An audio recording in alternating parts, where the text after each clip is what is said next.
The number one quarterback in the country, Keelon Russell, an SMU commitment scheduled to come to Tuscaloosa. This is big because everyone thinks he's going to flip, and Alabama would love to have him as part of their class. He's a difference maker from Texas. We're going to talk about him. Khalil Jacobs, remember the transfer from South Alabama? The bidding war wasn't won by Auburn, wasn't won by Ole Miss, but who did win it, and it wasn't Alabama, might surprise you. We'll tell you about that. And Nate Oats may be on the verge of the biggest commitment that he's ever gotten. Mark Sears. Mark Sears still hopeful for the NBA this year, but we're going to play a clip of Oats, and he's going to talk about what would have to happen for Sears to leave or what he would have to come back. We're going to get into all that right here on the Bama Tailgate YouTube channel. Like and subscribe. Give us a thumbs up. Hit the bell so you know when we're live, and let's get this party started. Roll Tide, everybody. Thanks for being here.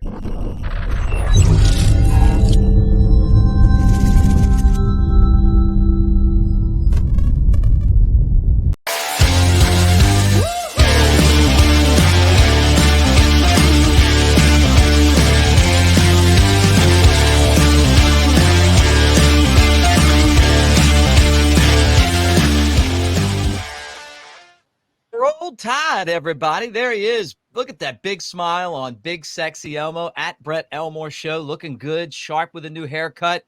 And then there's me, a guy that looks like he just cut the grass. Two friends, though, that get together and talk Alabama every single day. I'm at Broadcaster Mick, and Roll Tide wherever you might be. So, Brett, great to see you. And look, this is big news. Our friend Andrew Bone, another guy that looks sharp with a smooth haircut, reported that Keelon Russell is coming to Tuscaloosa May 31st to June 2nd. So that's next weekend. There's a ton of big visitors, but in some people's minds, the SMU commit QB is number one.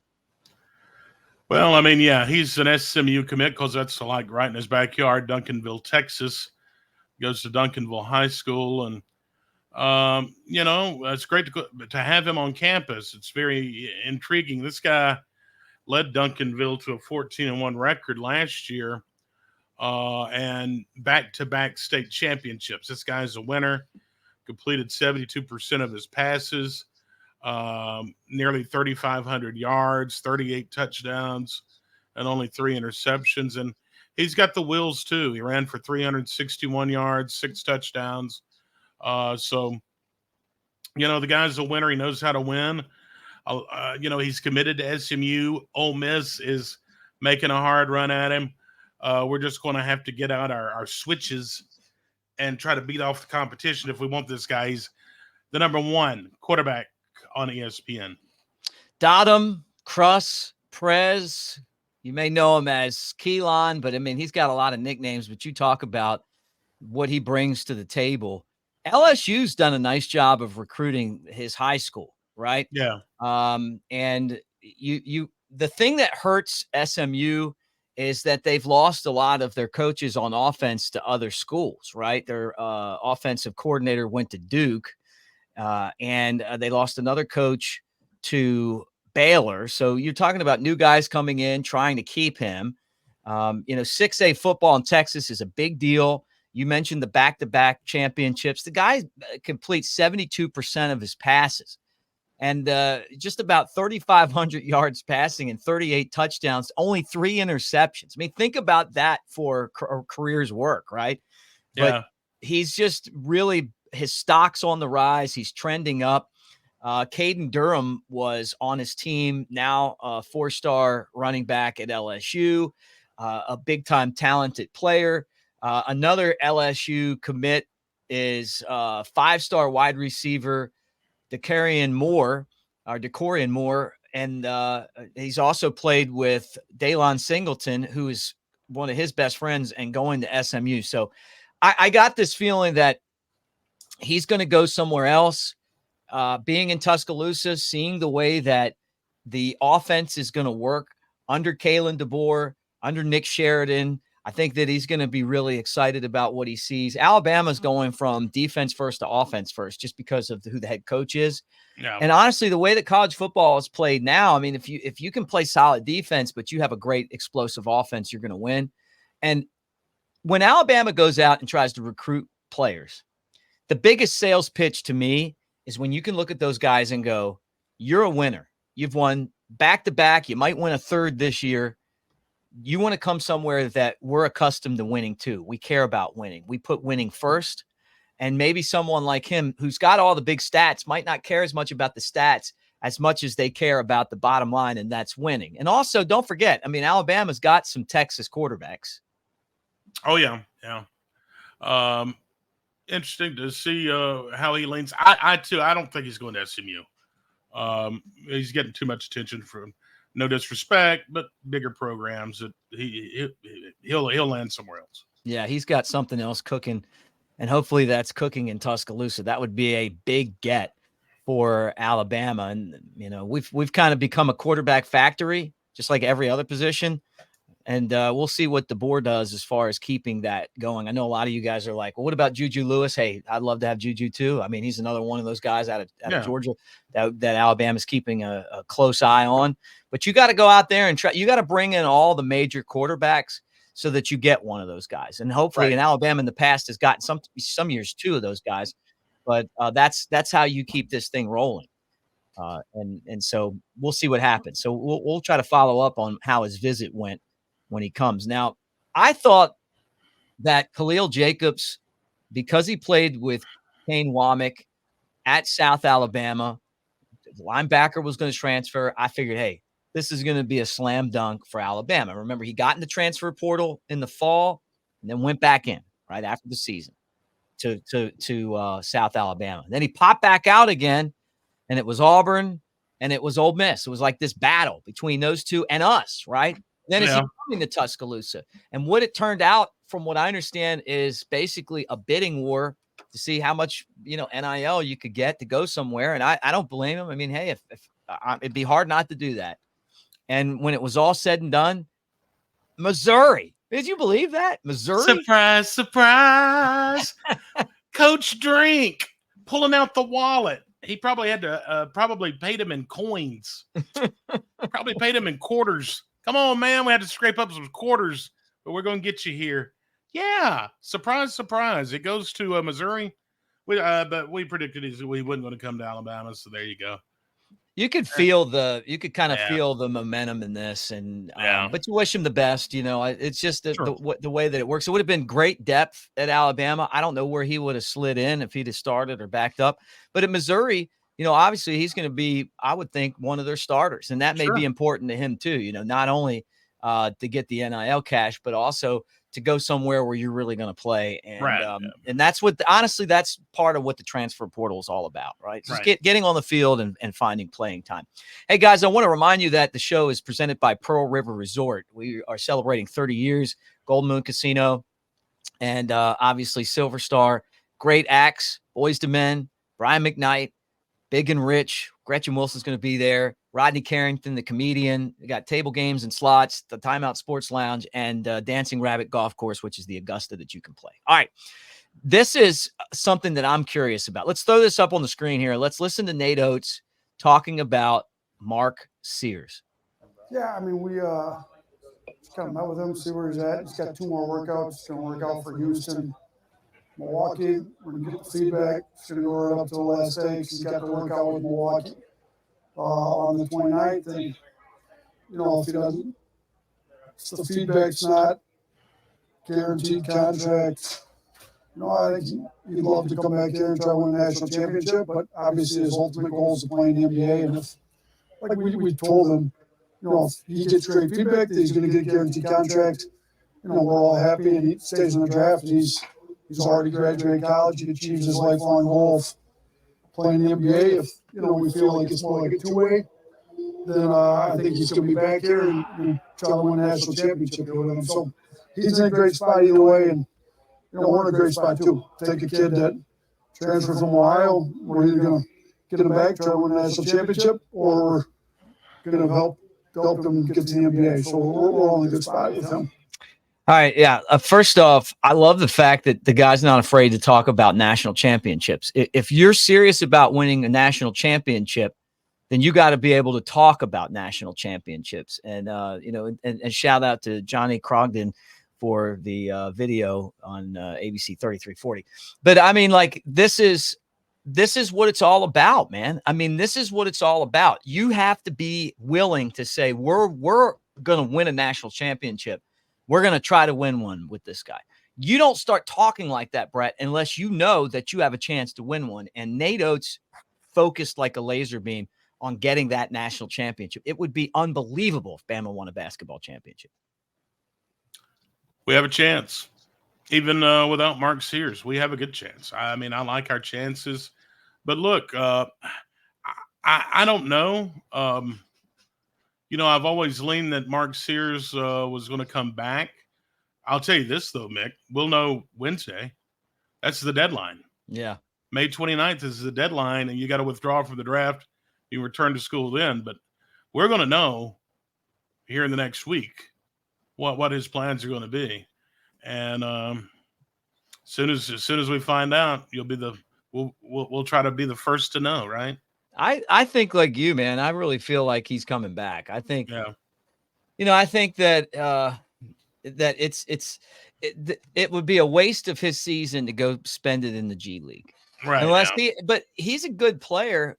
I just don't know when you talk about lottery picks if he's in that category. But another great season could put him there. If he's able to duplicate what he did in the tournament, get better at all the skills that they're looking for, a little bit better around the basket, a little bit cleaner on the, on the passes, on the assists, maybe a little bit better defense, which is something that Alabama team struggled with all year until they got into the playoffs. Those things are going to help his draft status. So I'm curious if I was an NBA team, obviously we're biased because we like him so much, but he's not going to play in the G League. No. He'll make more money at Bama. Yeah. Nate Oats, though, said, hey, look, if he gets if he's going to get a guaranteed contract, then which would basically put him on the NBA roster, then he's going to take it. So sure. Yeah. There's not many of those jobs. Or not many of those jobs. So we'll see laying it out there, but a lot can change between now and next Wednesday. Right. And that would suck if he didn't come back because this team is made I think we're still in good shape. Still in good shape. So do I. So, all right, Brett, it's your time of the show now where you take over and you tell us what's going on today. Obviously, we love the first portion's always dedicated to Alabama. And then the second portion normally has a lot to do with Alabama, but historically speaking. Yeah, sometimes. Today is the 23rd of May. Today is Drew Carey's birthday. He's 66. Ken Jennings, game show host. Well, hold on. You said Drew Carey. Like, what was the game show that he hosted? Excuse me? The Price is Right. Yeah, The Price is Right. Okay, so does he still do that? Yeah. So, I mean, no offense to him, but Bob Barker was 100 times better. Oh, yeah. Yeah, I mean, 500 times better. Yeah, but I mean, Drew Carey's like a game show host would be a great way to make a lot of money and not really have to do a lot. Just kind of tell a couple jokes, be funny. Hey, you could do it. I mean, you would be really funny on those game shows. And he also did Whose Line Is It Anyway? Okay, yeah, 2 shows I don't watch, but I used to watch Bob Barker because my grandmother did. Oh, yeah, I loved Bob Barker. What are you kidding? Had tickets one time to go to the Price is Right taping. Oh, that would have been great, man. Would you have worn an outfit and tried to get up front? Well, interesting story. This is how it all ties back to Alabama football. When Bama went to Pasadena for the Rose Bowl, the first Saban win against Texas, I was only out there for so many days, and I had the tickets, the ticket to go, but it started at like 7:30 in the morning, and you had to plan on being there all day long. Yeah, I've heard that. Yeah, and I didn't want to waste a day, No. But I went to Jimmy Kimmel Live. Bad decision. That was fun. I think Doogie Howser was on there. I think. Anyway, is he canceled yet? No.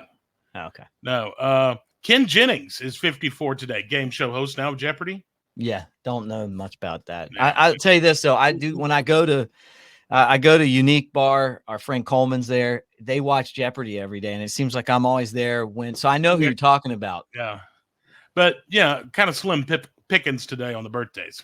Okay. All right. Today's holidays. If you're looking for something to celebrate, National Drinking with Chickens Day. Is this drinking like alcohol with chickens? I'm assuming.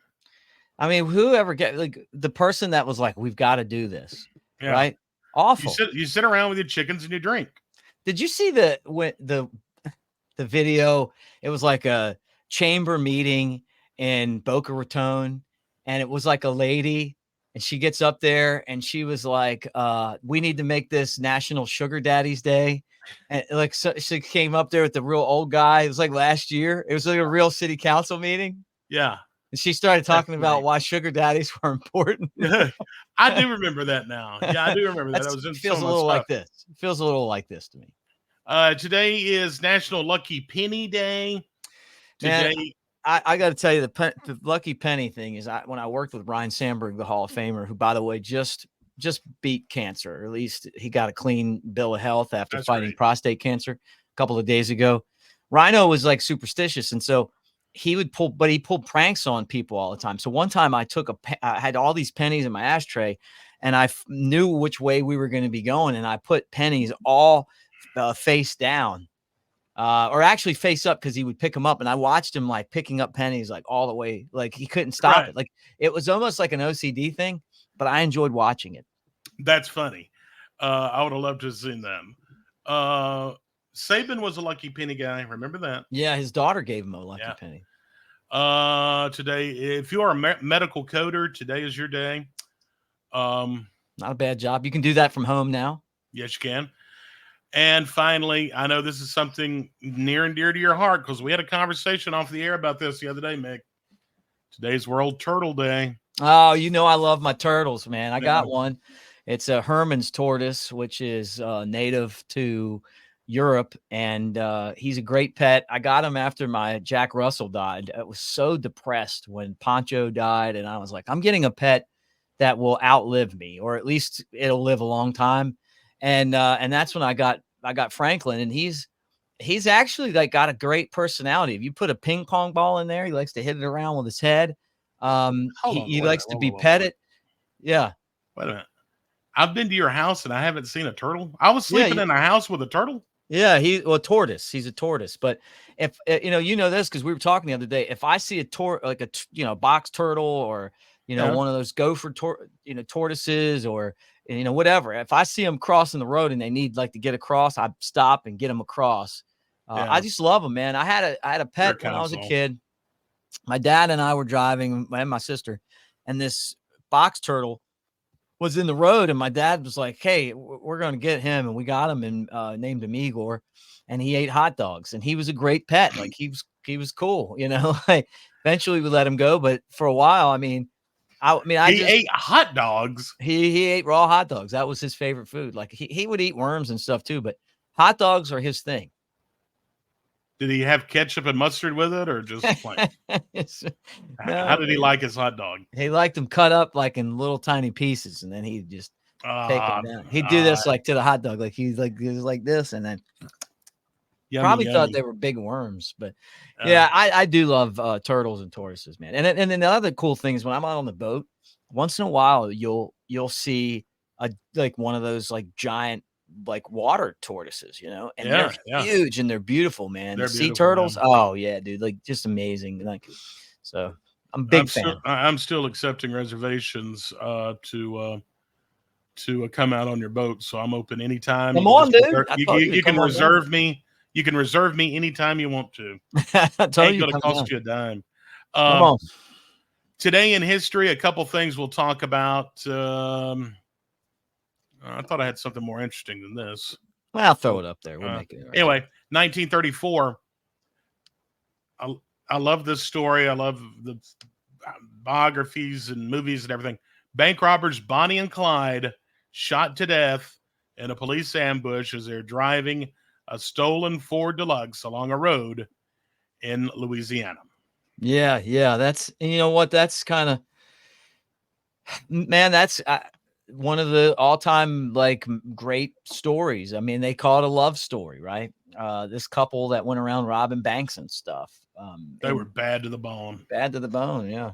There's an old tale here that one time Bonnie and Clyde were coming through Jasper, and everyone at the sheriff's office ran and hid.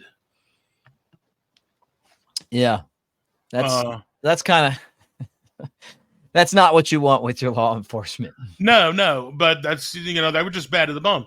Plus, that Travis Tritt song, "Modern Day Bonnie and Clyde," is one of my favorites too. Billy Joel did a song about. Oh no, that was Billy the Kid. Sorry, that's Billy the Kid. All right, but anyway, that's this day in history.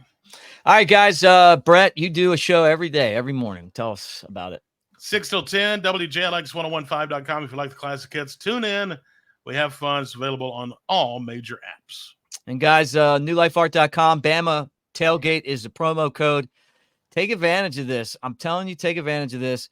As you pimp out your man cave, 25% off all of the classics, as Brett likes to call them. So, you want that hits. print. Yeah, I mean, you're not even going to be able to go to like the print shop and get a deal like that. 25% off, promo code Bama Tailgate. But I look around the room, and I mean, I honestly love all of these prints.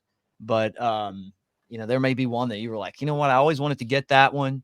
Now's the time to do it. Take advantage of that promo code. And we will talk to you guys again tomorrow. Unless something breaks, have a great day. Roll Tide.